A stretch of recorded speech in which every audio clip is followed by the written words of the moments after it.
June 6th. The end of the treasure hunt has been announced by Forrest Fenn on Dale's page. The hunt is over. We're all traumatized. We're all poleaxed. Boom! Right between the eyes. The rug has been pulled out from under us. We're all just in a quandary. We're in a hissy fit. We're having a really bad day. Some people had a really bad week. Some people are still having a bad time dealing with the fact treasure hunt's over. But this is what happened to Barb Andersen and her tormentor, Joe. That up until now, she had not really been apparently that concerned with Joe. He had been bothering her. And if you look at her text messages up until June 6th, she's just blocking his calls left and right. She's blocking his text messages left and right. All of a sudden, on June 6th, Miss Andersen apparently feels it's time to start talking to Joe because she realizes the treasure possibly has been found. It's D-Day, June 6th. The treasure hunt end has been announced.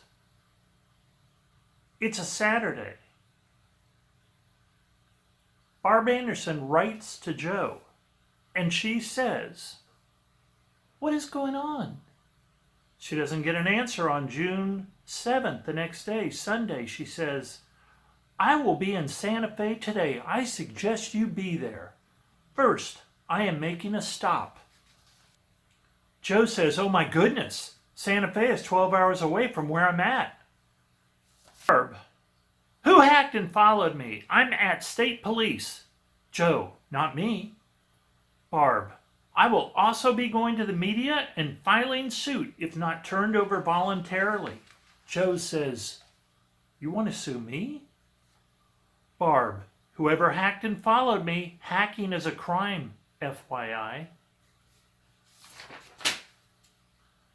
Joe, "Okay, good luck with that. I don't think that you understand how many open hacking cases are out there. In order to sue me, you would have to find out my real name. Good luck." 6 laughing faces. Barb, "Yes, that is where the police and judge come into play. You will never be able to sell it," meaning the treasure, "and you will go to jail to boot." Joe says, "Who said anything about selling?" Now, folks, I'm convinced he's playing with her, right? It's sad. He's just playing with her. Barb, "And I am good friends with one of the best forensic experts." Joe, 6 laughing faces. He's not taking this seriously at all. Barb, "What are you going to do? Put it under your bed? LOL. What is so funny? How are you going to explain yourself to the media?" Joe, "You can't even find me, LOL. You're a funny lady. Should I go through every case you've ever lost?" Ooh, that's not nice. Barb's a real estate attorney, so she has had cases. It's getting personal. And it's weird too, right? Because he's referring to her, well, he's referring to her business, her cases. He knows her. Barb's response is a bunch of question marks. Charges, and then she says, "Charges are being brought for harassment by the state. They are getting video footage and emails to Forrest now. I was told to direct you to cease contacting me. I will further pursue with the FBI for criminal hacking charges and begin civil litigation / media. Please cease contacting me unless you wish to go undo your wrong."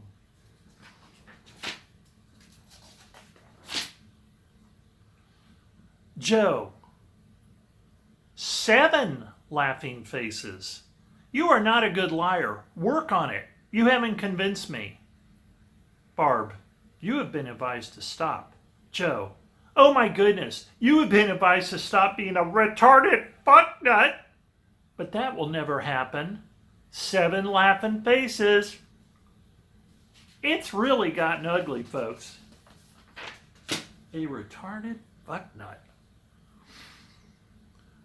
Joe, like I had said, good luck finding me. I'm in Mexico right now. The U.S. government has zero jurisdiction in Mexico. Barb, the TRO suit will stop you from selling. I have no idea what a TRO suit is. Joe, you can't sue someone who you can't serve papers to. Barb, I'm on my way to see Forrest in media/feds. Please stop texting me. I can stop any auction house. Joe, talk to whomever you want. Barb, sounds good. Now stop texting me. Joe, nope.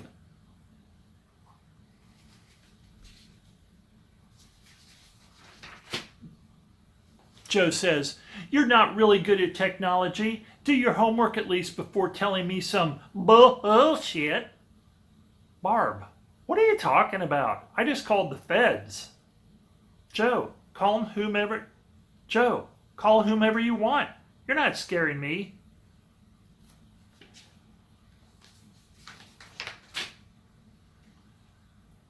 You are a shitty lawyer, I can tell now. You can't convince me. How do you plan on convincing a judge-jury? Barb, this was documented and filmed for years. It is very easy, actually. Joe, and here's where it starts getting creepy, in my opinion. Joe says, just like you had done with Zillow. Zillow, of course, is an online real estate program you can look at, app to find and sell houses. Again, she's a real estate lawyer. So when this guy says, she says, this was documented and filmed for years, it was easy. He goes, just like you had done with Zillow, referring to what she does for a living. Are you waiting for this? Wait for this. Or your ex-husband, for that matter. By the way, Michael Hass sends his regards. 7 laughing faces. Barb says, you must be a very young person to not stop when you have been told to stop. She didn't pick up on what he just said, apparently, or it's still filtered in. The guy knows her, obviously, at that point. I mean, he referred to her ex-husband and some guy named Michael Hass. She says, you must be a very young person to not stop when you have been told to stop. Joe, age has nothing to do with this because I know that there's nothing that you can do. It's clicked with Barb. She says, so you are from Chicago and know Michael Hass? Joe, I know of him. I know every battle that you've lost. Now see, folks, at this point, it was kind of funny to me, and now it's getting kind of ugly because this guy, I don't know what this guy's problem with Barbara Andersen. I don't know what this guy's problem with Barbara Andersen is, but it's obvious he's someone that knows her. And with all due respect to Miss Andersen, it's someone that is playing with someone who's... I think Miss Andersen is just too wrapped up in the treasure hunt. She could very well, this could just be a one-time thing for her where she just got too involved in it and it just got her not thinking straight because of the money involved and the effort that she's done and the money she has spent and dreaming about maybe what it could do for her life. She's just so into it that I think she's kind of easy pickings. I think she's someone that can be tormented, if you will, by this guy, and he's doing it. She says, so you are from Chicago and know Michael Hass? Joe, I know of him. I know every battle that you've lost. Barb, so you basically hacked me so you could become famous and rich. Do you have receipts for the books or emails of your solve? Joe, don't worry about what I have. Barb, you have absolutely nothing. I was there for 3 years. You have to solve the puzzle twice to get to where it was. Joe, I've solved everything, don't worry. Barb, yeah, sure, it was filmed. Joe, this is so much fun. And then we have this. God. That's kind of terrifying. That was sent by Joe, by the way. He says, this is so much fun. Would you like Michael's address? We're back to talking about Michael Haas. He says, are you getting upset now? He says, are you getting upset now? 1, 2, 3, 4, 5, 6, 7, 8, 9, 10 laughing faces, followed by 1, 2, 3, 4, 5, 6, 7 laughing faces. Hello, pussycat. So he's making it very clear to her that he knows her.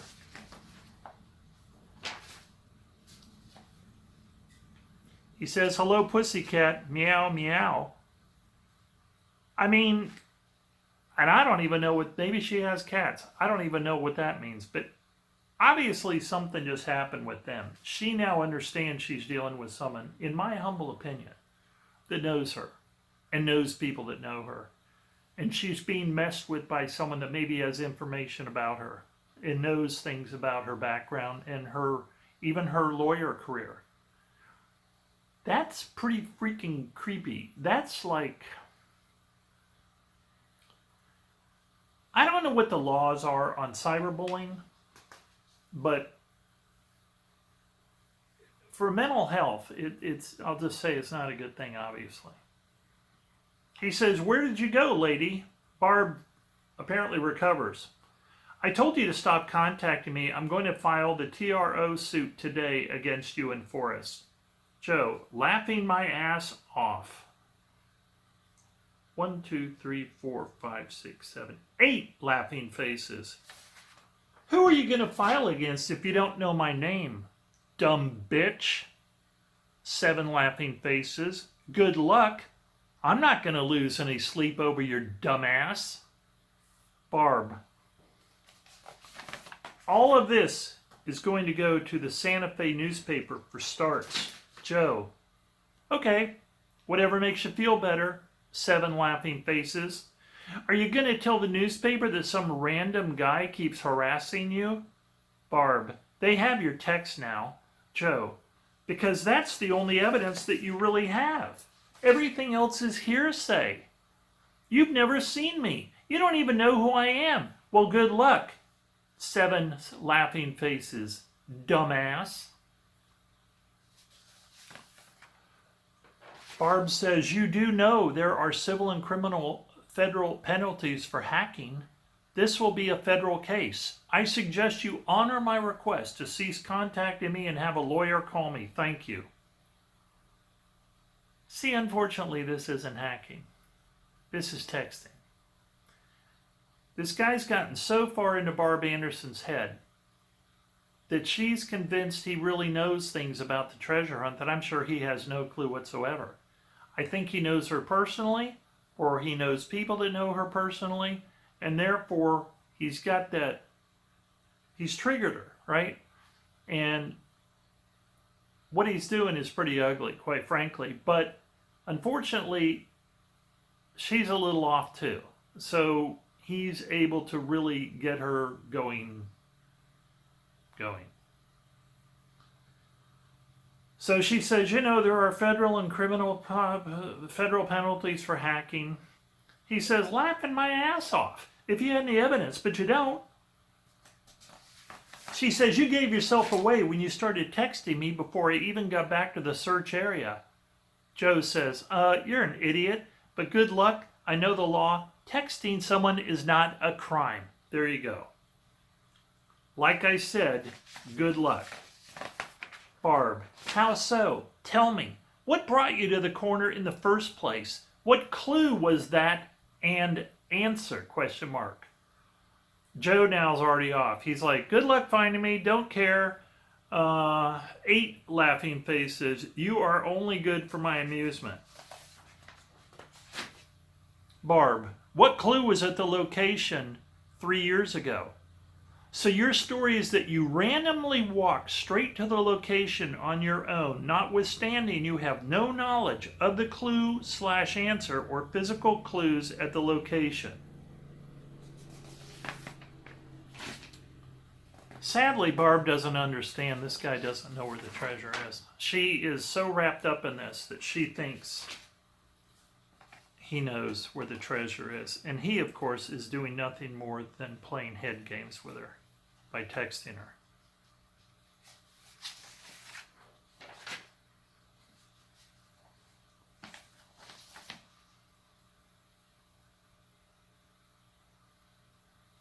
Joe says,